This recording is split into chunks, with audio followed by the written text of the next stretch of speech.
You've heeded our words because we are ready. I think we have the composition. It is time. Tempo Storm and Cloud9 Maelstrom. They're going to be coming at you here in just a few moments. We're down to 4 teams, guys. And Jester, Gilly, and Kubi, we could not be happier to see now, finally, this match. We just saw Cognitive be able to take the last match, which means they are oh so close. With 4 teams remaining and Tempo Storm in the top half of the bracket still, only 3 teams will have spots in the Americas Championship. So it is all on the line here. The competition is getting tough, and these are going to be some great games. Yeah, I can only assume that Tempo Storm is going to be feeling very confident going into this. We can see they are an undefeated team. Let's actually check out some of the stats for Tempo Storm. You know, obviously they're finding themselves in the upper bracket, so they've been doing very well. Yes, they are 6-0. The most played battleground is actually Sky Temple. We've been seeing a lot of that this event. Yeah, a heck of a lot of that. They're one of the only teams in a team house out there, and they have a huge preference for Rhaegar as their support. They have so many championships under their belt, all the way back to the original Kings of the Storm, I want to even say, back in the alpha days. These guys have been around the block, and they know exactly what they're doing. They do, but they are against a another very seasoned Heroes team. So let's take a look at some of the stats for Cloud9 Maelstrom, who will be facing Tempo Storm. And there they are, also 8 wins, 0 losses. And most picked heroes are Tyrande and Arthas. Most played is Blackheart's Bay.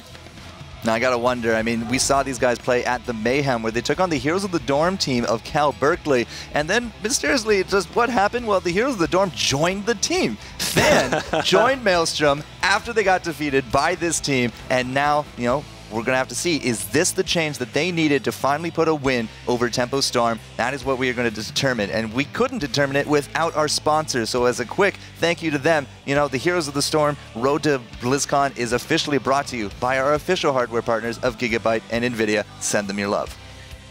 And with that, I think we have a draft already. Yeah, let's get into it. No further delay. This is the upper bracket finals. The battleground is going to be Sky Temple. Surprise, surprise. Oh, Tempo Storm getting their favorite here, but already Azmodan banned straight off the bat. We've seen enough of him. No games. Not happening here. But similarly, hey Fan, no Zeratul for you either. Yeah, I think both the times that we've seen Tempo Storm playing on Sky Temple, they did run Azmodan, if I'm not mistaken. Maybe one extra game in there, but it's, you know, it's a strategy that Tempo Storm runs a lot of, and no surprise to see Maelstrom banning that out. Zeratul, also not much of a surprise, not quite as successful. So hold on, guys, real quick, let me do the math. Okay. I think we're at 50%. Is that right, Jester? We absolutely Gilly? are. That is, yeah. Caster Awesome. math succeeds. Also another one of our favorite caster math traits, 100% first pick rate, and it will be Jaina.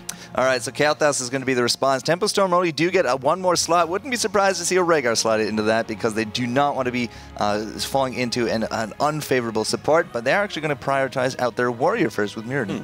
Okay. So solid picks. I don't think that they're necessarily pigeonholing them into something very particular that Cloud9 Maelstorm can Boom. But yes, I like this pickup. We talked about it before. Jester, you like to highlight this, that Rhaegar is the #1 support pick for Tempo Storm. You know, Dreadnaught really does like this hero a lot. So I like that Maelstrom sort of snipes that away. It will be nice as well, because Rhaegar does have that mobility with the Ghost Wolf. He can instantly mount up, and they will be able to have that, which is going to be very nice, because this is a giant battleground. On top of that, they also are going to be able to get Johanna. So realizing that Tempo Storm has already picked up their warrior and that they are heading into the next bans, they want to make sure that they do have that pick up their warrior of their own, of their choice, before something can get banned out. Yeah, they're not willing to lose it out there in these bans or the next set of picks for a double warrior comp of some strange concoction from Tempo Storm. So it's not going to be the case. Tyrande is out, and they're not going to be seeing the Priestess of Elune, but also Tassadar is going to go the way of the Dodo. So Tempo Storm, could they actually go for Zagara? Because anytime we see a Tassadar ban, we almost always have a Zagara pick, or vice versa. Yeah, and that's a hero that Kaeyoh loves to play, and he sort of has, I would say probably after some of the Zagara changes, he sort of fell out of the meta. There it is. It's a hero that Kaeyoh has really championed and brought back, and he has his own style that he plays in. Again, we'll see Zagara in that bottom lane, really just, setting up shop down there with the creep tumors, making that a very safe place. It's also so strong for the teams to, like, when that single shrine pops up, or the temple in the bottom lane, it's, you have all that vision in the area. It makes it so difficult for the enemy team to invade. Man, looking at these bans, it looks like they've been, obviously these teams know each other very well, and they're really pointed, right? No Azmodan for Tempo Storm, no Zeratul for Cloud9 Maelstrom, and then a Tyrande quickly followed by a Tassadar here. So Tempo Storm, we're going to have Dreadnaught playing the Malfurion instead. They've gone ahead and picked up their support of choice, and now Maelstrom will have 2 more picks to round out their composition. Falstad coming out for Maelstrom, as well as, would you believe, a Kerrigan. So Johanna Kerrigan for a bit of a dive combo in the back. It will be Jaina to add the burst, and Falstad to not only have that Hinterlands, because we saw such great value of it yesterday, dubbing the new triple kill Hinterlands Blast the Bacon Blast. But, guys, my goodness, that last pick. A new Barak! This is the first time we're seeing him this entire event, which is absolutely crazy. So I said a double warrior concoction, and I was right. And I was right. And they did it. But what happened here, team? Hello? All right, let's take a look at a new Barak a little more closely. Does have a lot of stuns in his basic ability kit, or his primary abilities. The Impale is sort of a pointed AoE stun. You have the Burrow Charge that moves him underground a bit forward, and he pops up, stunning out enemy heroes as well. He's got some sustain with the Hardened Carapace. Also, Locust Swarm. I mean, we've seen both of these heroics picked up. One, the Web Blast being used to sort of lock out the fight into a 4v5. Locust Swarm for the sustain. He's just a very strong all-around warrior. I'm kind of curious which one it will actually be. Will it be the Locust Swarm for the survivability or the Web Blast for the control? Well, we're going to find out, and Kubi, you will keep us apprised after the fact. But on the left-hand side, Tempo Storm, the #1 team NA, and according to Solid Jake, the world. Soldier on Anubarak, Dreadnaught on Malfurion. We're going to have Kaeyoh on Zagara, Zuna on Mirrodin, and Arthelon on Kael'thas. And their opponents who have been trying to be able to take some games and a series off of them for a while. It will be Cloud9 Maelstrom with K1 Pro playing Jaina, DunkTrain on that Rhaegar, Johanna playing by KingCaffeine, iDream on Falstad, Fan playing Kerrigan. All right, so iDream on Falstad. Every time I see this guy in Falstad, I get chills, because what is he going to do? He's going to build into a duelist flying death machine, and his target will 100% be Kael'thas every single time. I've seen it time and again, and it is absolutely mind-blowing how he always gets off the perfect flanks to really tip the scales in their favor. Yeah, he is such an aggressive, awesome Falstad to watch, and pair that with Fan's Kerrigan, and Tempo Storm is definitely going to have to watch their backs, but they do have some vision control to be able to do that. They have the creep from Zagara. They've also maybe picked up a scouting drone. Yes, they do have that on Malfurion as well. So they're going to be looking to try to make sure that they can survive any sort of early rotations from Maelstrom, making sure that they don't get any takedowns there, because Maelstrom are known for those very strong, good rotations. Yep, absolutely. And with Fan, as you said, a little bit of a more aggressive melee. They're trying to get into this bush. They're trying to get around to say hello to KO, and they're just having a heck of a time the way they're going about it. Screw it all. Throw into the wind. Fan is just going to go for it. Gets the stun lock, but there's no follow-up from K1 Pro, or is there? Not enough. So close, and the votes look very close from you guys so far as well. You can go ahead and vote. You won't be able to do so throughout the match. Use that hashtag HeroesWC as well as the hashtag for the team you think is going to take the match. Well, 58% Tempo Storm, #1 seed. If Maelstrom wants to send them a message, this is the game to do it. Not only is between first and second, is there $4,000 between them, but this would be a massive momentum swing for Cloud9 Maelstrom, because they've been down on their luck against Tempo Storm in the last few tournaments. Yeah, once Tempo Storm picked up Zuna, they ran with it, and now we have the temples spawning, and so far, teams choosing to just trade them out. Not really seeing too much contingent over either of them. The Tempo Storm holding the top, Maelstrom in the mid. Yeah, so usually with these teams, you're not going to see a huge aggression unless there's like a 2-level lead, which would be absolutely ridiculous at the 2-minute mark. But with level 4s coming in, yeah, they're going to just be content to go back and forth. Now, something I got to think about, Gilly, can we mule on both sides? We cannot actually put one down from Maelstrom. No, you are correct. There's not going to be a potential for Mule, and judging by the rest of Tempo Storm's games we've seen so far, I have to think maybe that Malfurion would want to pick up that Mule, but it would mean they wouldn't be able to get quite as much heals coming out of him.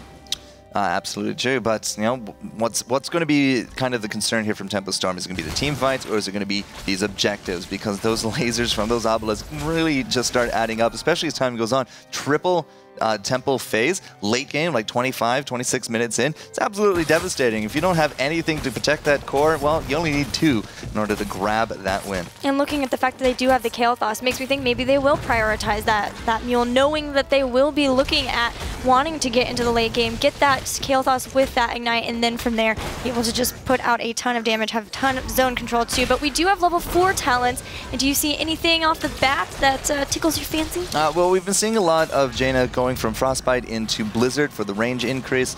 We have pretty standard stuff with Reconstitution into the, not the Inventor, the Barbed attacks there from Zagara. So a little bit extra range, a little bit of extra damage over time. Amplified Healing from Johanna, no loss of hope there. Fan at level 4. He kind of has a little bit of a variable. He plays the Kerrigan a little bit differently. Didn't have to see it there, but when Kerrigan kind of does get to it, the Envenom at 4 is usually what he goes for. At level 7, he'll jump to allies. Oh yeah, that instead of picking up something like the Battle Momentum, being able to jump in, and then if you need to, you can Ravage back out. But now she's not going to be able to do that yet. Can Fan get away? We will have the Burrow Charge and the first takedown of the game going the way of Tempo Storm. They actually did pick up the jump to allies, but there's no allies to jump to. But now could this actually be an overextension from Tempo Storm? They are really going hard looking for this steal, but it looks like they will be able to get out of it intact. No takedowns as of yet, but Fan, he's going to come back into this. And now something else, just as a last point on Fan, he doesn't also like to run Maelstrom a lot of the time. We've seen Maelstrom now from Cognitive, we saw it from Goon Squad, but here he's very likely to take the Ultralisk. And why do you think that is? Why does he prefer the Ultralisk? Just personal preference? Extra body on the field, that would be an Ultralisk and a Water Elemental, 2 AI-controlled constructs. Well, all right, maybe iDream with a great escape out of that one. It kind of comes at 7 on 5. Like, he doesn't have to be forced into staying into the fight if he's low because, you pop the Maelstrom, you run away. Well, guess what? It was a wasted ultimate. But if he has the Ultralisk, he can just kind of target on someone. It's a fire and forget kind of spell. I don't know where that guy was going, but his people needed him. Now we have Tempo Storm taking hold of this bottom temple, at least initially. They have got a little bit of a level lead, about a full level, and Maelstrom having difficulties engaging into this bottom temple. We've talked about it before. It is a difficult one to try to engage into if your opponents have really set up shop in a good kind of a positioning setup, and because they have that creep, it would have been very difficult for Maelstrom to get in without maybe losing somebody by giving away their position. So Cloud9 so far not really getting the early game advantage that they were looking for. We are about to get those heroics from Tempo Storm, and if we take a quick look at Soldier, who was just in that Ladybug, he hasn't actually gone for a Beetle build. He went in Regen Master, Under King, and then level 7 for those Beetles, but he's not going to be automatically spawning them. It's not a big focus for him. A great cleanse on top of Arthelon makes sure that he stays away from that Kerrigan combo, and now Kerrigan is in a heap of trouble, does Ravage to KingCaffeine, but does get taken out anyway, thanks to, I believe, that Fission Bomb from Kaeyoh. And now Tempo Storm's on the hunt. There is the Flame Strike. Jaina goes down, and they may be going, if not for KingCaffeine, it looks like the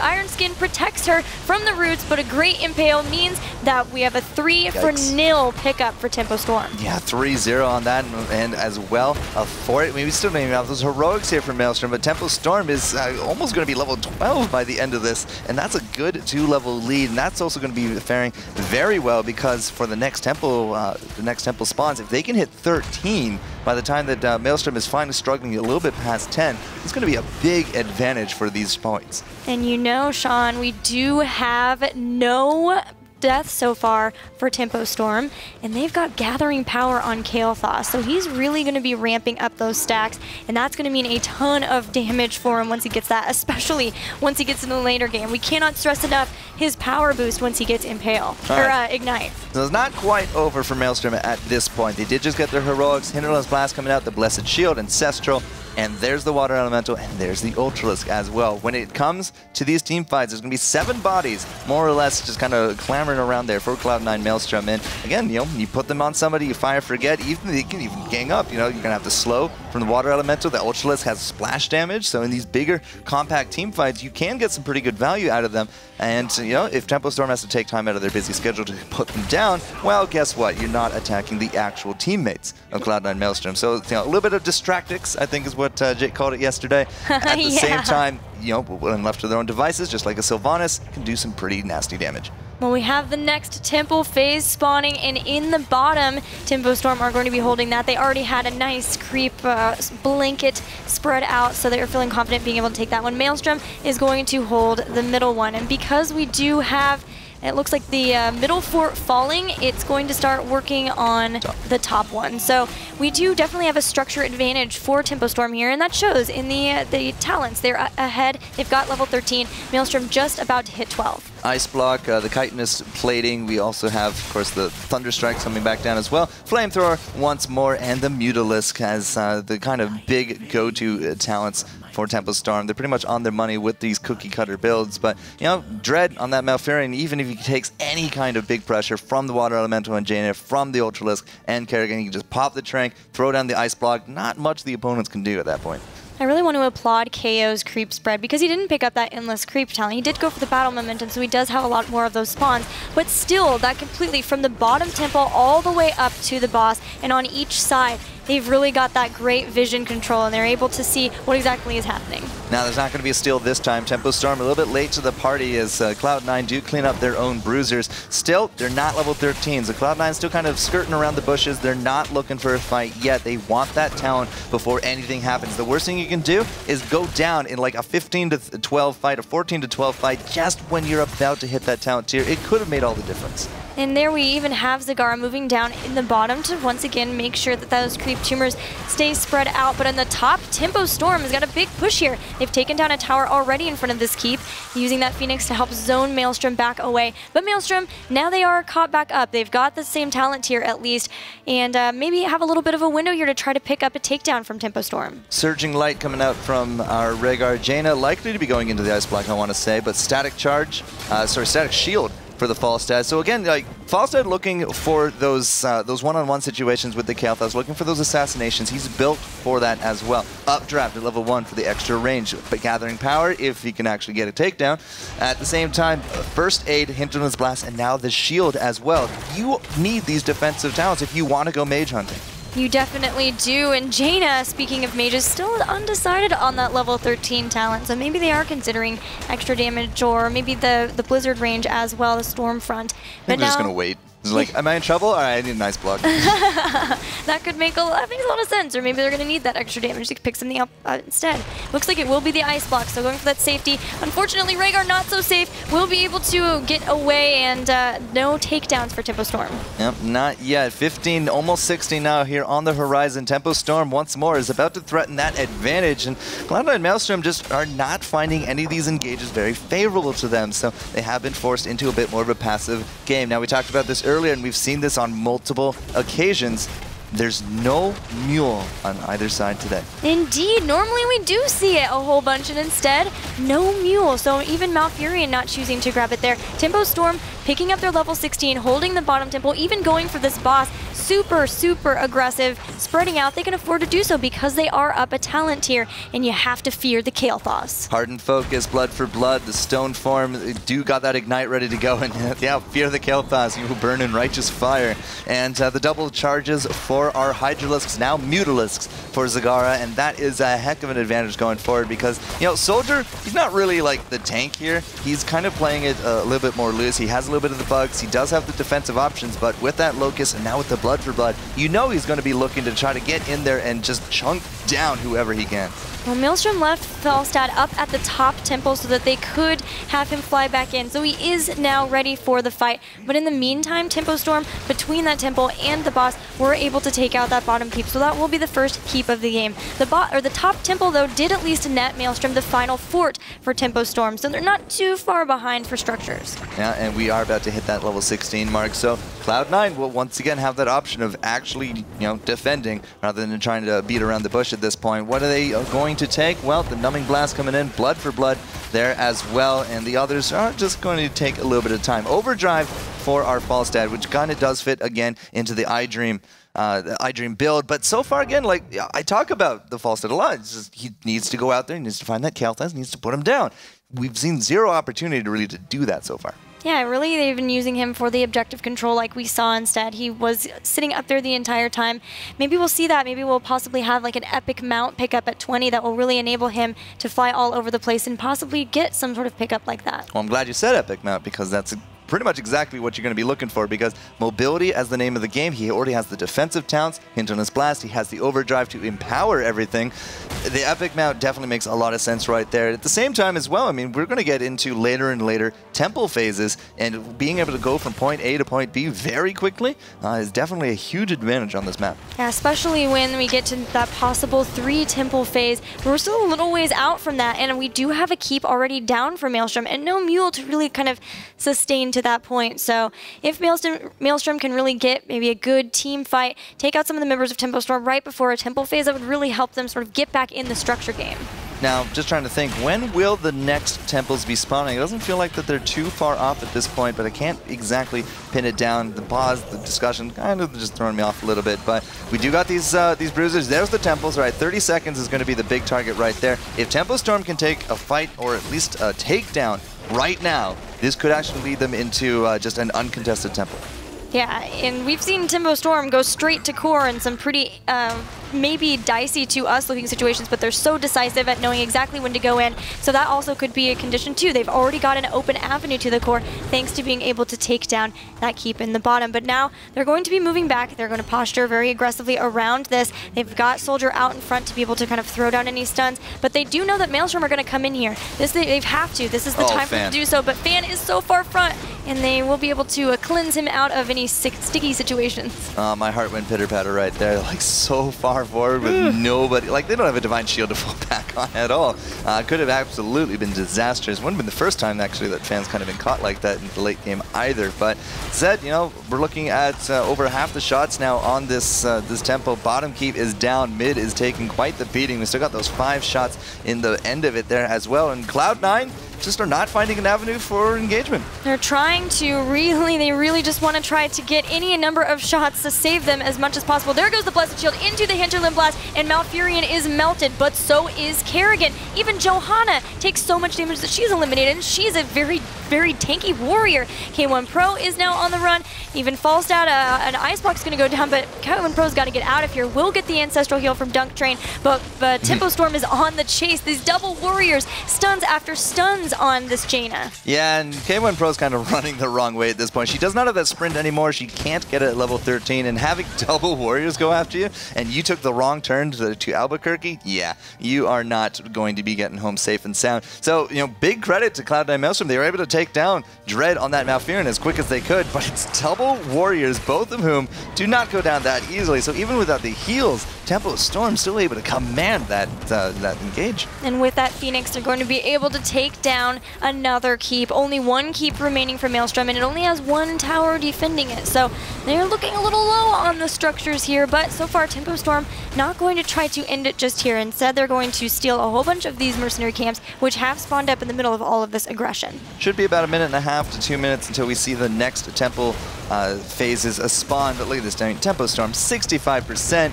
Can't really fault them at this point. Level 20, 7 takedowns to 1. It's all going Tempo Storm's way. They are looking so strong. They've picked up the Storm talents, and we have 3 bolts of the Storm, and also the Rewind on Murden for extra stuns, and Hardened Shield on a new Barak. He's already pretty tough to take down as a warrior, and now he's going to get tougher. Yeah, good luck getting through 75% damage reduction. That's just going to have those locusts heal him up as much as they can. So he has the heal locust, he has the heal bugs, he has the locust swarm, and yeah, he's just ridiculous. Like, who is actually the 1 takedown so far from Maelstrom?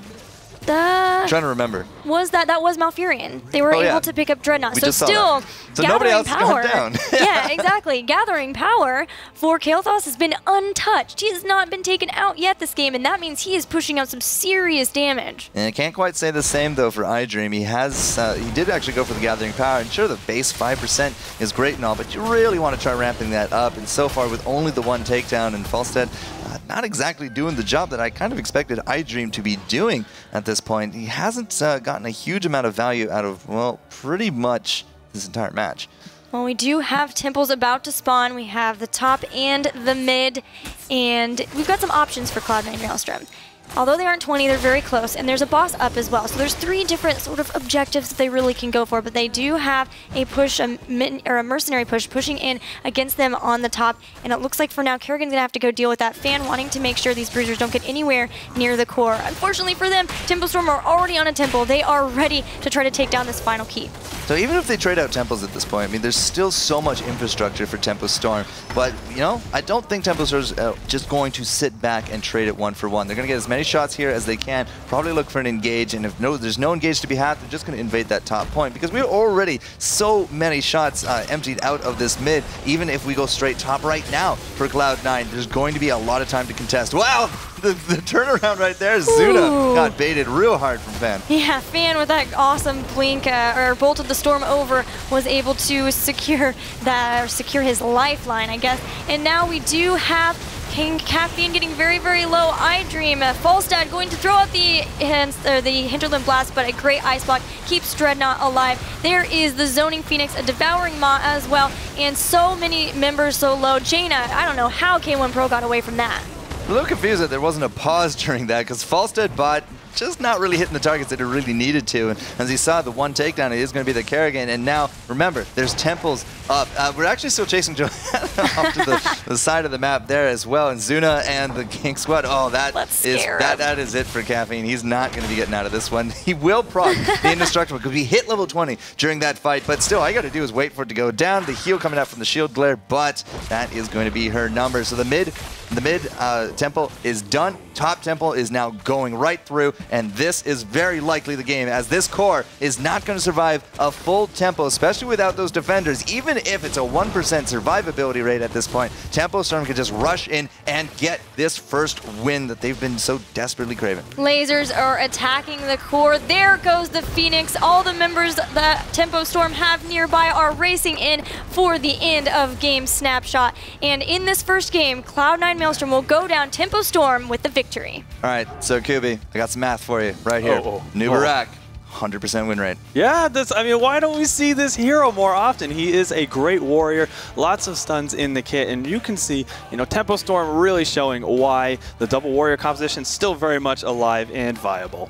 All right, so double warriors, not something I think we've actually seen this week. We've seen triple assassin, triple melee assassin. We've seen double melee assassin. We've seen warrior-less, but 2 warriors is new at least to this tournament. And I have a very, very nice replay for you guys, highlighting just why the double warrior play is so, so cool here. First thing that I want to talk about is actually the play from Cloud9 Maelstrom. So they move in, they see that Arthelon is a little bit vulnerable, and just after we advance this replay, we're going to see the stun, the pull in, but a very, very nice cleanse by this guy right here.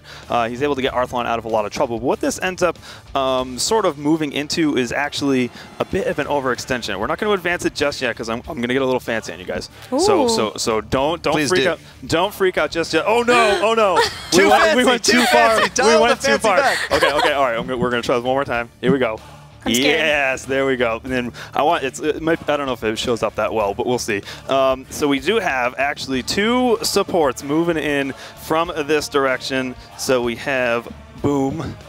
Oh, maybe the zoom didn't work. Didn't it really not work? That's a bummer. Not enough fancy. Yeah, my guess is not enough fancy. A little bit too fancy. All right, that is a bummer to see. Okay. Can we Goldilocks this? So is the telestrator even showing up? Not quite, huh? All right. Well, anyway, if you guys can see it on the lower right in the mini map, we do have the 2 warrior flanks coming in. So as soon as we advance it, so let's go ahead and do that. All right, pulling that forward. So we can see that Arthelon was able to get out of there. Nice play from Dread with the cleanse. We do have Zuna popping in from the flank, and the additional flank from Soldier, able to lock down the Jaina at this point, played by K1 Pro. They're able to secure this takedown. KingCaffeine tries to escape through the gap in the tower in the fort, but we do have the good leap. Extra plays from the rest of the Warriors. Nicely done. Now, once upon a time, Anubarak actually held the highest win rate on average for Heroes of the Storm, but this latest patch, I don't know, he's kind of fallen a little bit to the wayside. This is our first showing of him, and he didn't even go with the Beetle build. He went for the Underking. He had the chitinous plating. Only 1 Beetle build by the end of it, but I gotta say, I mean, Soldier played it very well. Between that and Murden, they definitely had stuns for days. But guys, hold on. We might have the interview ready for you guys, the one we promised for you before. Let's see if we can get Anna on the call. Hello? Hi there, Gillyweed. Hi, Anna. How are you doing? Doing really well. How are you? I'm awesome, thank you. So, Anna, you are, of course, one of the hosts of Eye on the Storm. So very quickly, if you could just tell us what Eye on the Storm is and what it's about, how you are involved in the Heroes community. Sure. Eye on the Storm is a show that you and I started, Gillyweed, back in the day when we looked at Heroes and we found that it was a game that we just could not get enough of, and both of us had this desire to become casters for it. So we actually started the show as kind of a study hall for us to meet every week, and then we thought, you know what, there are a lot of people that would like to learn alongside us, and this was way back in the alpha, so we started inviting guests and kind of the beginnings of pros and some people, developers and people in the scene to help us learn, and it's developed into this show that is for community news as well as tournament news and game learning, and it's turned into something really cool, and it's helped us kind of learn enough to do the casting that we do now. Yeah, and because of that, I want to get a little bit of your caster insight, your knowledge. What are you thinking of these matches so far? I know you've been really watching them this weekend. I think the coolest overall narrative for me here in this tournament is kind of watching how, of course, we have this kind of marquee match that we're in right now, the Cloud9 Maelstrom Tempo Storm match, but there's also some of these so-called unsigned teams that are really doing well up here in the top 8, and so it's kind of starting to show, especially after this patch. There's a lot of excitement, there's a lot of new strategies, and there's a lot of room for people to innovate in our game right now, and I think that's what's really exciting for me. So there have been a few maybe upsets, I would say, but you almost can't call them upsets because of how much is going on right now and how much creativity the teams are showing. The innovation throughout has really been my favorite part of this entire tournament as well. What I want to know, final question for you, do you have like a favorite match that you've gotten to see so far, or maybe a favorite play even? I would have to say at least one of my favorites has been that cognitive complexity match yesterday where we had Gazla on one side and I think it was 3 melee assassins on the other. I really like those kind of yin and yang matches where one team is so completely going for one thing and the other team is completely going for another team, and then they kind of bash heads and see what comes out on top. So I really enjoyed that one.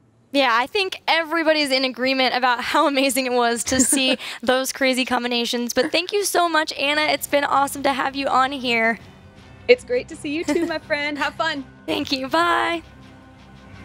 Make sure you guys send your love out there to Anna Prosser. Does so much for the scene. Has a heck of a stream and a heck of a show with this lovely lady right here. Definitely a fan, Gilly. So it's good to see Anna again. It is. It's really fun to see her. She does a lot for the community, so it's been really nice. And I got to talk and hang out with my friend a little bit. Yeah, absolutely. That's kind of like what you do every Wednesday, right? Yeah, sure. Yeah, I do some podcasting here and there.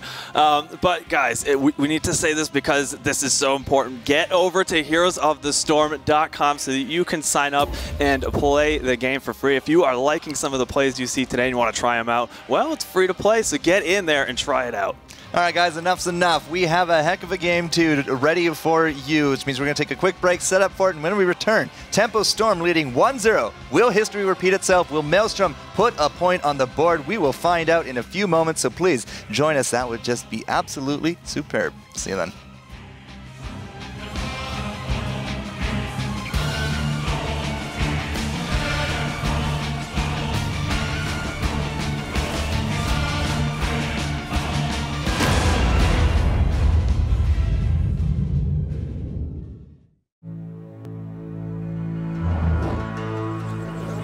I'm searching for an apprentice. Someone to train in the art of righteous warfare. Someone to carry my shield, my name, and my crusade after I fall in battle. Not everyone is suited for this life. The crusade is a heavy burden, but someone has to carry it.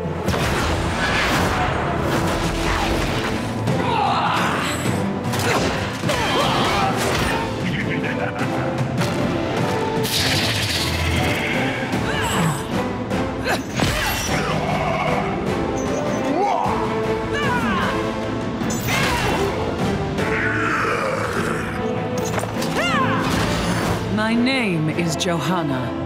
I am searching for an apprentice. Interested?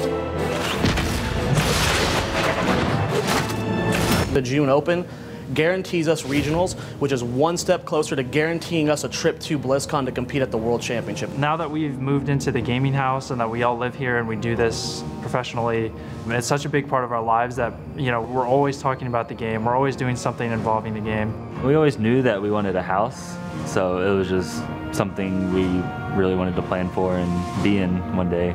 We met each other once at BlizzCon, and so I kind of knew who they were, but it was really easy transition to just move into this house and like get along with everybody. I think the biggest strength of having a gaming house is that you're all together all the time. More than that, I think you gain an overall synergy and a bond that you would never have without it.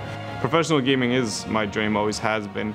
All the other options have been to be involved in esports, but I always question whether or not I could actually be a player. Yeah, you got Dreadnaught, who comes from a sports background. He was actually competing at a high level in high school baseball, which is completely different from, you know, the generic, you know, gamer background. Then you have Kaeyoh, who was a major in piano performance arts, which is just actually a complete 180 from where Dreadnaught comes from. Then you have Arthelon and Zuna. They both come from a really intense competitive gaming background. And then you have Soldier, who is what you would expect. You know, he's very shy, he's very quiet, he keeps to himself. There's so much diversity involved. It just leads to really interesting situations. Your workplace basically is also where you have fun, so it can intertwine sometimes and be kind of a struggle, but you find the right balance eventually. It is a lot of work. Some of them can be a little bit of divas at times, but you know, they've earned it. They are the top of the NA scene right now, probably top of the world, or that they might be the actual best team right now. It's been a long road to get here, and when we actually, you know, took that championship, we just were super proud of, you know, all the hard work that we put in. It really paid off. We're still the top team. We can beat anyone. We still play our game. This game is all about working as a team, and we have the most experience on like how to work with a team and what to do as a team. We usually do about 6 to 7 hours of scrims a day, do an hour of replay where we're just going over, making sure we're refining our minor mistakes, getting everything nailed down. And then after that, you're free to do what you want, so it's like everyone goes with each other and like you celebrate wins together. Just go out and do things as friends rather than as, you know, the hardcore competitive teammates that we are when we're actually practicing. It's awesome just like being a part of a team where everyone gets along. We like to watch foreign teams play like down on the TV now. I think that's going to be a really common thing. That's going to be a lot of fun. We all have our quirks and our things we like to do that are, you know, weird or whatever, and I think we've all gotten used to it by now. But overall, I don't think there's like too many things outside of gaming. It's pretty much gaming 24/7 here at the house. I want to be the best, so winning is everything. When we show up and we play well and we execute what we've worked on and we come through and win, that's the best feeling. By going to these tournaments and proving that we are still the #1 team in North America, that's all these guys strive for.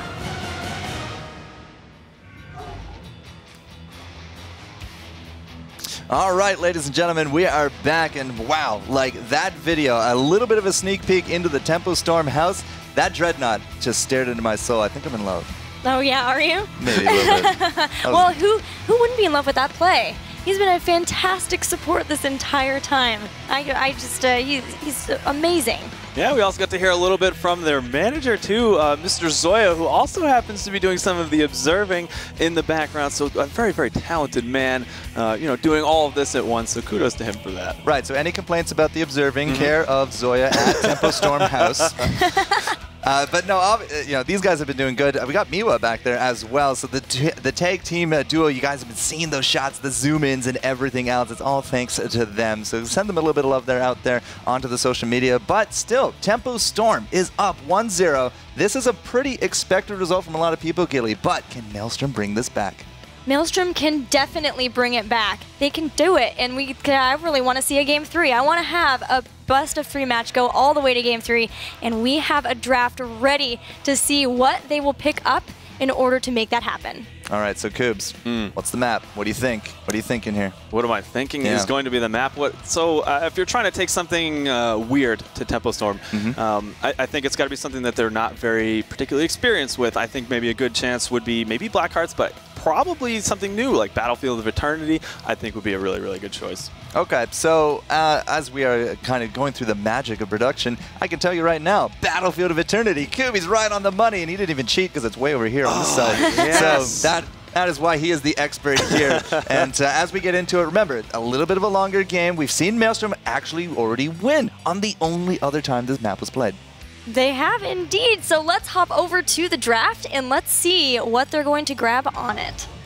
All right, so Battlefield of Eternity, correct, Mr. QB. Coming into this, what do we see a lot of preference towards? Vision control. Yeah, vision control. This is a 2-lane map, but a lot of space in between the lanes, and there's always that big focus on the Immortal phase of the map. And again, we see the Zagara taken out once more, and does Tempo Storm prioritize does Zuna become the Protoss he was meant to be? We'll find out in just a second. There it is. They do end up scooping up the Zeratul. They're going to grab Zeratul, so they will have this big bursty hero who will be able to have tons of mobility, and he's going to have Cloak as well, and that's going to be oh so awesome on Battlefield of Eternity. There's a huge space in the center of the battleground where you can really sneak around and make use of those vents to hide and pick up a takedown, maybe on this pickup from Cloud9 Maelstrom. Okay, so we see the Tassadar grabbed. I like this a lot. It's just sort of one of the semi-counters. Zeratul a very, very strong hero.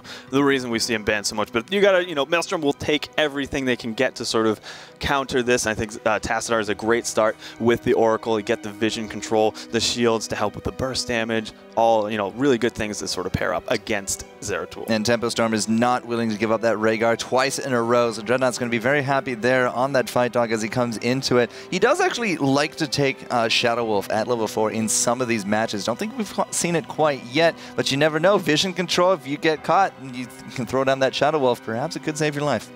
I really like the final pick here before we move into the next maps, or the next bans for Tempo Storm. They've grabbed Muradin. So right here, they don't really have anything that Maelstrom can really take out against them. They've got a strong front line in Muradin. They've got their support that they really prefer in Rhaegar, and then they've got a ton of damage from Zeratul. Even if they don't get that Abathur, which is going to be banned out, it's still a good way that Maelstrom can't really do too much to them. Yeah, there's no way Cloud9 was going to let them have that, Kubi. Yeah, at this point, the best thing that Cloud9 Maelstrom can do to disrupt what Tempo Storm has is to pick up multiple forms of damage. But they only really need one more. They have to get that, well, I say have to, but the rules and the rules for the meta have been shifted so much in this event. But typical is what, your 3 damage, you get your 1 support, 1 warrior, and they can't do a whole lot at this point to disrupt that.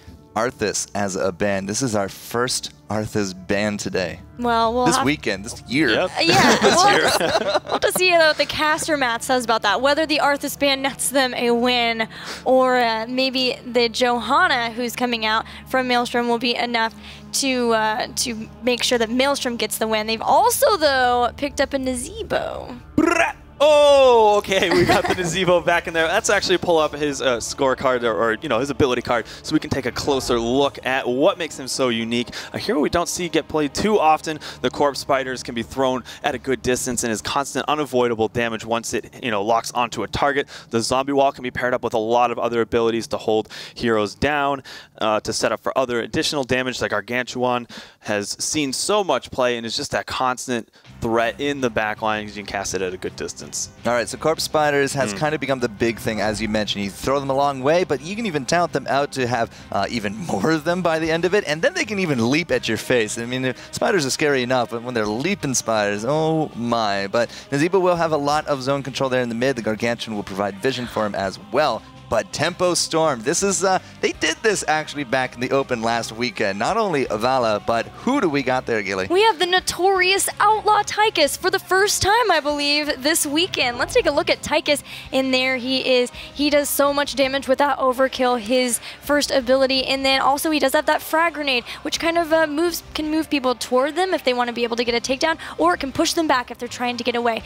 But the big thing are his heroic abilities, each of them doing so much damage. The Draken Laser Drill, very good at being able to set it down if you're really trying to fight in a certain area, or the Odin if you're really wanting to get some siege and deal some serious damage with Tychus. Yeah, well, I think a lot of this has to, the pick at least, has to do with the battleground, the run. And a lot, it's the zone control. They want to make sure that when the time comes to defend the Immortal or to make that push, that, they can throw that Laser Drill down, or you can even make the argument for Odin as well. It's a scary presence that the enemy team is going to want to back away from, but with the objective staring them in the face, that is a good pickup. Cloud9 Maelstrom will round out the comp with Malfurion, the only support, well, actually not the only support, could have been a Uther, but at this point Malfurion's a little bit better at dealing with distributed damage. And what do we got? Vala, big multi-shot, Tychus, Overkill, Laser. There's a lot of big AoE available to Tempo Storm, so a Uther would probably actually have a little bit of trouble trying to deal with multiple targets kind of taking a lot of damage like that. Tranquility, the Hots, you can even go into the life seed at 13. Not that I expect to see it.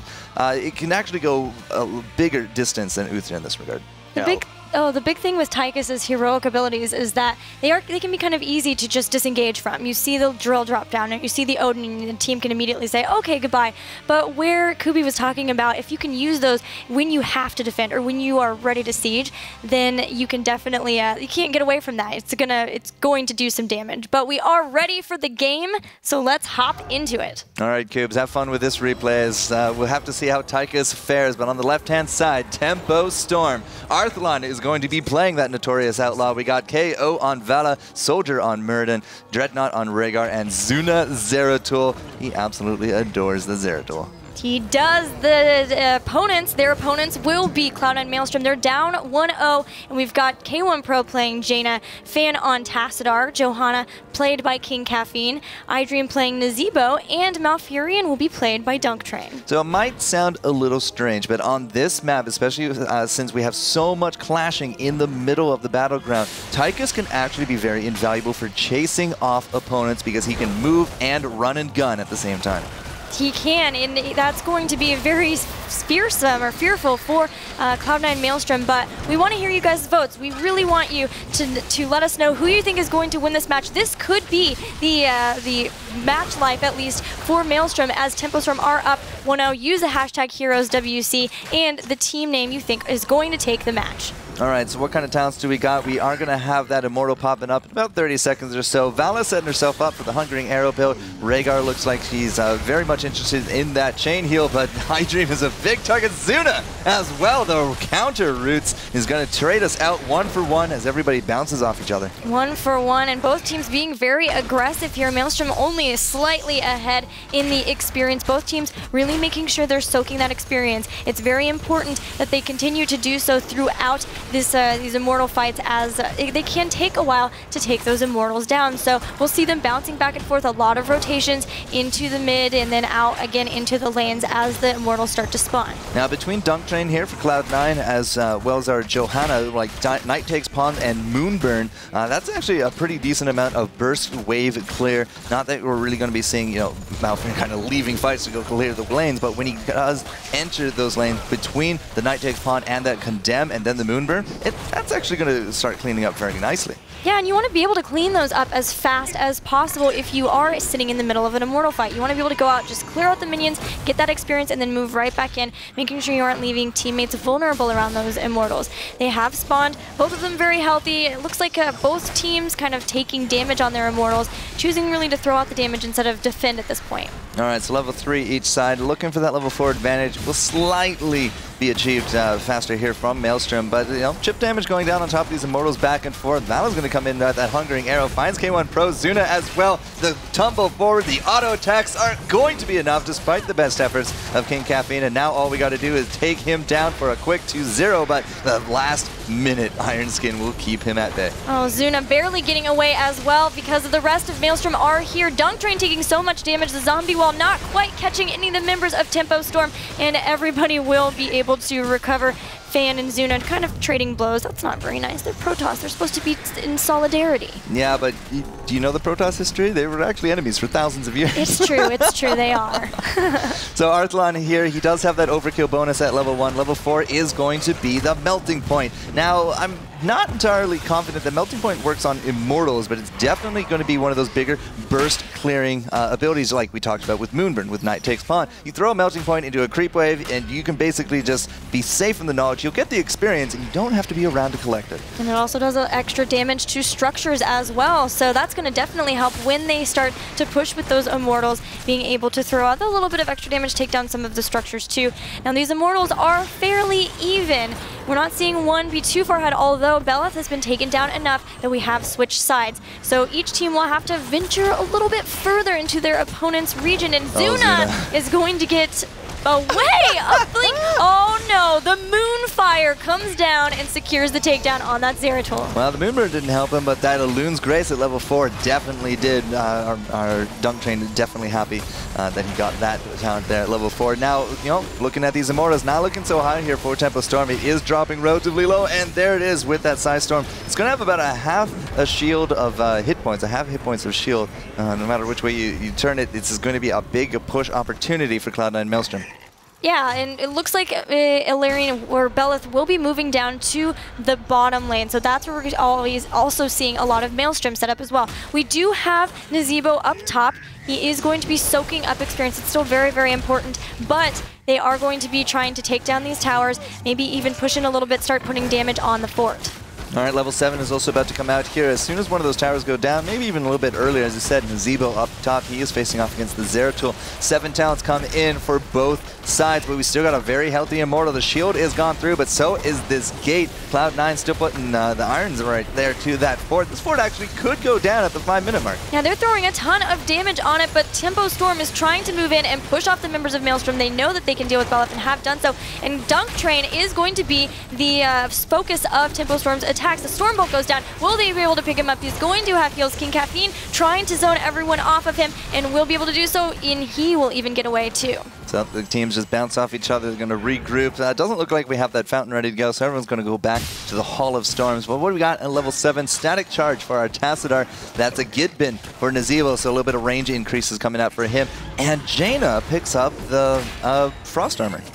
Wow, so we've seen this a few times actually, picking up the Frost Armor versus something like a Zeratul, because once it starts to attack him, then, once he starts to attack the Jaina, then he gets the chill. And then from there you can actually turn around and throw it down, like later on a Numbing Blast, and get him stopped, rooted, and then throw the rest of your abilities and take him out. We'll see if that is going to be able to help. Unfortunately for iDream, he's getting so low. Kaeyoh is on the chase. Zuna will be the one who does not fall, as Nazeebo will be taken down. That Hungering Arrow did a complete 180. It's just like, nope, not dealing with it. And had a little bit of extra life there for a tad, but still, by the end of it, Nazeebo still going to be taking his time to respawn. Shouldn't have an Immortal here for a little bit yet, and that's why the teams are going back and forth looking for some of these mercenary camps like Dreadnaught and Kaeyoh here into the top. Those Khazra siege camps are actually rather devastating when left to their own devices. Yeah, they attack so fast. Look how fast they're just throwing out those spears, and Maelstrom are choosing to push with the remaining one. They know they've done a fair bit of damage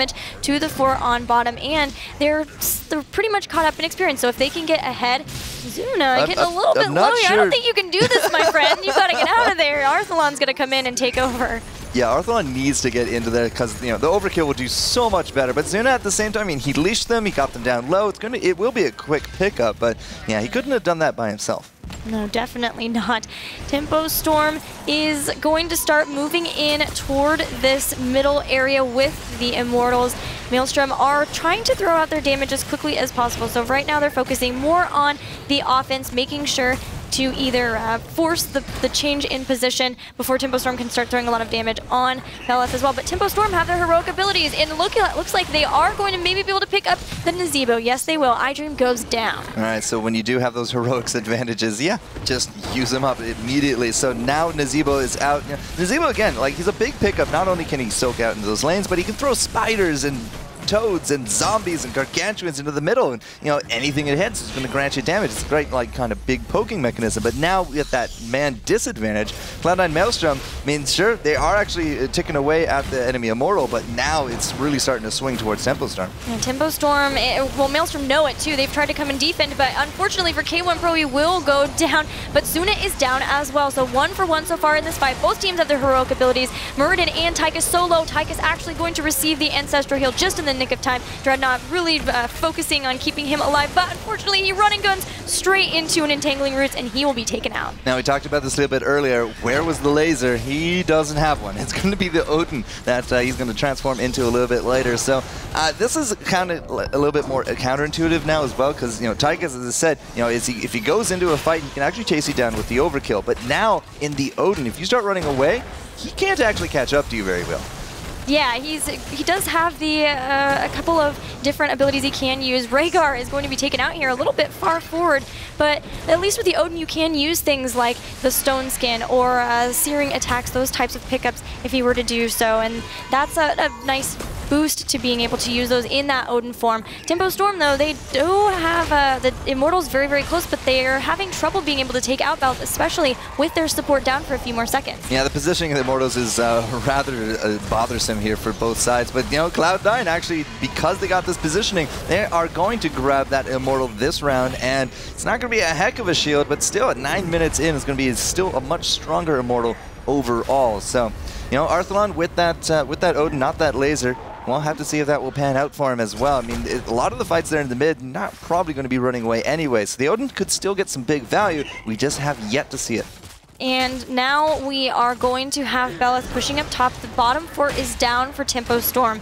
So, of course, the Immortals do push in whatever lane is strongest. So they're going to be moving in toward this fort. Already, the towers were down. So great job of Maelstrom kind of opening up, letting the Immortal go straight in toward the fort here. And Maelstrom have the level advantage a little bit, at least slightly in favor of experience, though it's very, very close here. And a takedown from any team could definitely push them into their advantage. Well, as I said, it's a stronger Immortal, and the fort is going to drop very close on top of that tower there as well. It's just low-hanging fruit, and they turn around, they take it down. It's not going to be any keep pressure yet, but it is about a level or so advantage going the way of Maelstrom. They definitely creeped it back. The takedowns, 5 apiece, but the experience lead has kind of flip-flopped between these two teams, and Maelstrom again showing strength as to why they picked this map in particular. Yeah, both the teams are very, very close in everything except for really the structures, as Maelstrom does still have both of their forts up. So both teams going to start murking up, grabbing these objectives that they can hopefully keep pushing until or through the next Immortal phase, and both will then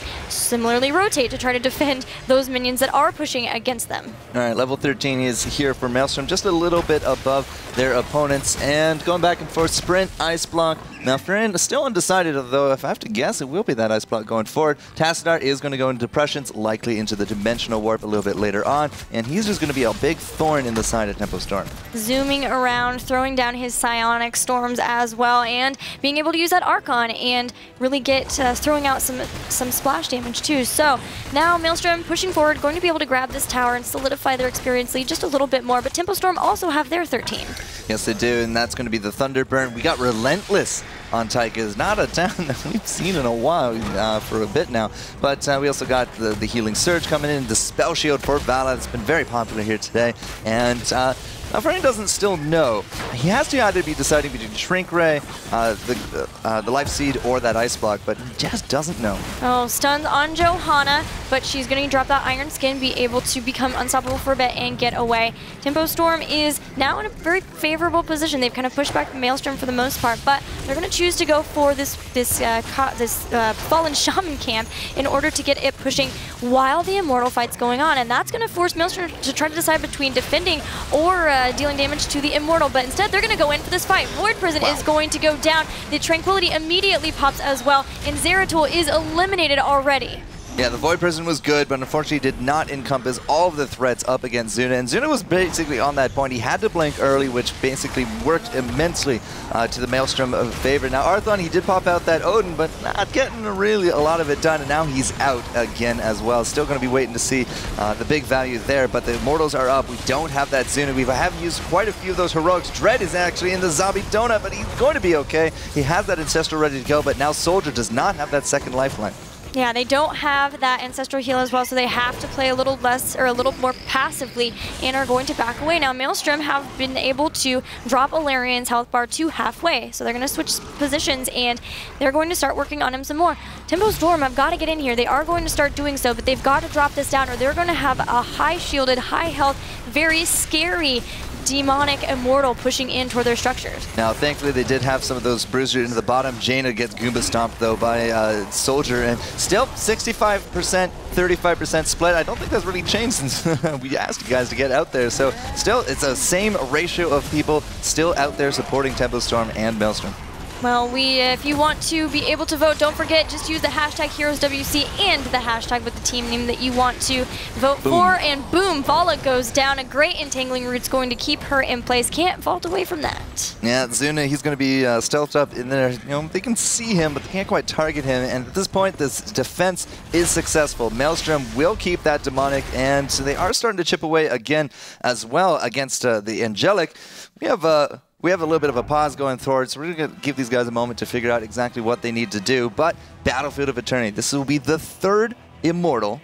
Not too batty, not too shabby. And at 13 minutes in, this is going to be the strongest one yet. Now, we've already had forts go down. This next one could be threatening keeps. It could, and that's a problem for Tempo Storm because they're definitely the ones behind in structures. They've been able to keep up with the experience, but the structures have been a little bit difficult. They've had trouble really taking advantage with this battleground objective, and I think that kind of goes back to what Kubi was talking about with maybe picking a battleground that they're a little less confident on. Well, this was the choice by Maelstrom, of course, and they did win out up in the upper series against Complexity on this yesterday. If you were watching the highlight video, it was a little bit of a longer match, but it was a very solid way to go, and Maelstrom, you know, they really showed us they know how to play this patiently. They know what heroes that they want to play onto this one. You know, the information control is kind of paramount. Haven't really seen a lot of use from either the Tychus or the Nazeebo so far. I mean, the Nazeebo is very good at controlling the mid. He can give a lot of damage. He doesn't even need to be around because the Toads will start, you know, seeking out. The Spiders will jump at people. Level 16's coming up. We're likely to see those leaping Spiders on top of not only that, but as well as the gathering power that he has and the Gargantuan. I mean, we just don't see Ravenous anymore. But still, I mean, Tychus, he had a big opportunity to pick up the laser drill. We haven't really, didn't see it, and we've only seen one Odin, and it really wasn't that good either. No, it really wasn't, and we do have it looks like we are actually back into the game. Huzzah. Hooray! And now we are going to see Beleth be close to being taken down. Zeratul, though, is out and once again been taken down, and there goes Arthelon. Tychus will be gone as well. Did we even get to use that that Odin? Nope, 0 for 2, and so far 0 for 1 on actually kind of capitalizing anything on it as well. So we liked the pick, but so far it has not come to fruition. There's that Gargantuan, looks all fancy in that Jester getup. Nah, I did not have anything to do with it. I'm sorry, I do swear. But level 16 is here, and those leaping Spiders for Nazeebo are now going to be a huge annoyance for Tempo Storm to deal with. And that most likely is going to be Numbing Blast as well, so they'll be able to root. And we did have Tempo Storm actually be able to get an Immortal. So they did pay for it with 3 lives, 3 heroes who were taken down, but they at least did not have another Immortal pushing toward their structures. They did take out a couple of towers, and I want to remind you that for several games that we had yesterday for Tempo Storm, they were down in the early game, and then they did come back, so don't count them out just yet. Not that I think anybody was. Well, we're going to have to wait for the 16 to see what Tempo Storm wants to do, but again, like, I'm looking at these synergies, and they're just not very evident. Perhaps, you know, there's going to be a miraculous turnaround later on, but we got to wait for it to actually occur. A big thing, though, is that every time I watch this game, every time I cast this Battlefield of Eternity, it's never, ever worth it to give your lives for a whole team for an Immortal. It just never gets anything done. Yeah, and they didn't pay for it with all of them, but it still was a majority of their teammates, so that does mean that they're behind in experience. They're still down a level, although they do have the 16. Ancestral Heal goes down on Kaeyoh kind of early, and the Void Prison is down, though, at least on DunkTrain, so that does mean no Tranquility, but it doesn't matter. Vala is already down, and now the Tranquility has come in. There is the Zuna, who was rooted by Keiwan Pro. Looks like he was going after her, and what do we see? A very healthy Jaina here. And a very healthy running away Odin Tychus. Oh, he's going to be taken out as well. 2 heroes down for Tempo Storm. Maelstrom is on the chase. The positioning, again, like, that was almost like a flank, but at the same time, he didn't really flank into anything. Like, we did engage on top of the Jaina, and the Jaina didn't drop. That was a big credit right there to DunkTrain. And DunkTrain at level 13, what did he actually end up getting? Shrink Ray. That has really put a big damper on the burst potential of Zuna. Every time he goes in, DunkTrain is on top of it. It really has, and now we have the first keep falling. And this is even before the next Immortal phase. Maelstrom are going to pick up more experience. They're now going to have catapults pushing toward Tempo Storm's core, and they're even going to go after this forward Fallen Shaman camp too. Yep, so if you can take out your opponent's creep camps, well, they're not going to be able to use them against you. And just, like, really nice positioning here. You can go straight from the Mercenaries now to beating on the Angelic Angel Immortal. And at that level 16 mark, what did we actually end up picking up for Tempo Storm? Well, we do got the defensive options for Tychus and Zeratul, both of them picking up the Stone Shields. And at the same time, Vala once more going to go with that Blood for Blood. Yeah, and even the stone form from Murden as well. So several heroes getting tankier here. And Tempo Storm realizing that they are behind in structures, realizing that their Immortal is also down, is going to start getting aggressive here as they are on the same talent tier. But Soldier is going to be condemned in, throwing out a couple of Storm Bolts, where Storm Bolt will be able to stop the onslaught from Maelstrom, but Maelstrom are just going to move back and start attacking Alarian once more. This is like the worst spot you can be in. You're down in levels, you're down in pressure, and now you're about to lose a full hit point Immortal. C9 Fan, he's going to be a big one. As I said, Tychus can chase, but he can't chase in that Odin. There comes the Odin now into the back, but he has a little bit of a wind-up time. The Void Prison is good. We'll keep DunkTrain and K1 Pro at bay. Is this enough to take down Caffeine? It doesn't seem so. Soldier off to one side, Caffeine down into the other. Nazebo, however, will drop, and Tempo Storm starting to turn this around. Zuna is on the chase. He's taken out Johanna. Now he's going after that Jaina now, but the ice block will be good. Tassadar will fall now as well. Arthelon was really putting the pressure on him earlier, and Jaina is gone. 4 heroes down from Tempo Storm. Somebody's on that Immortal. Who is on that Immortal? 1,500. It's dropping. Malfurion, the Moonburn. It's hitting, and they will get that Immortal. But what did I just say about losing your entire team for an Immortal? It won't matter. Malfurion cannot defend this, and Tempo Storm will charge through. This is going to be the 2-0, Gilly. This is not the comeback that everybody wanted. This is the 65% of our viewers saying, yes, it will be 2-0. And despite all those Twitter notifications, this is going to be Tempo Storm once more into the driver's seat of the Grand Finals. They will advance now with 1 set under their belt in the Grands. And congratulations to them once more for the history repeating itself. For so many team fights, they were down. It looked so dire for Tempo Storm. They had to keep down. They had lanes pushed against them, but they win one team fight. They get on the other side of that keep. They take it down and move straight to core, melting it down. Great job by them. Tempo Storm will move on to the finals 2-0. Looks like I gotta eat crow, Kubi. That last Odin, that one miraculous fight. I know. How's it? That was the most Tempo Storm thing I have ever seen. They were just, the control was absolutely there from Maelstrom the entire game. The condemns, the combos with the condemns were putting a lot of pressure on the melee assassin and the ranged assassin all throughout the game. And then just this one fight, they had a good position on the Odin, put a lot of pressure onto the Tassadar. I think it was being played by Fan. And then from there, everything just kind of crumbled all at once. And Tempo Storm, they just did what they're known to do and move right in and take out the core. So, very exciting game. It did really look like Cloud9 Maelstrom was going to be able to put that point on the board, and we would have had our first Game 3. But as Kubi said, Tempo Storm just doing Tempo Storm things. They did, and now because of that, we will have Maelstrom moving down into the lower bracket. And actually, I think Kubi can show us exactly where they'll be showing up in that bracket. Sure can. So let's hop on over to that. So we just now had the upper bracket finals finishing. So Tempo Storm finds themselves sitting pretty. They are guaranteed that top 2 spot. So at the very least, $4,000 will be awarded to Tempo Storm, if not that $8,500 first place prize. So now, where does this bring us? Actually, I think this is slightly not quite updated. We do have Complexity going up against Cognitive, yes, in the bottom lane. So I think we have a little bit of a graphical glitch. Apologies for that, guys. So we're going to have Complexity versus Cognitive in this bottom match. But this is really important. Getting to this spot guarantees these teams to advance forward into the America's Championship. A big deal. I'm sure they're striving for that spot. So this next game is basically the big entry ticket. Will it be Cognitive? Will it be Complexity? Both of them have kind of thrown us some oddball drafts, Cognitive especially. That triple assassin yesterday, my goodness. But today, this is where it comes down to the line. Gilly, I cannot wait to see what's about to happen. I cannot wait either. My heart is thumping. I want to know who is going to be moving on to the America's Championship.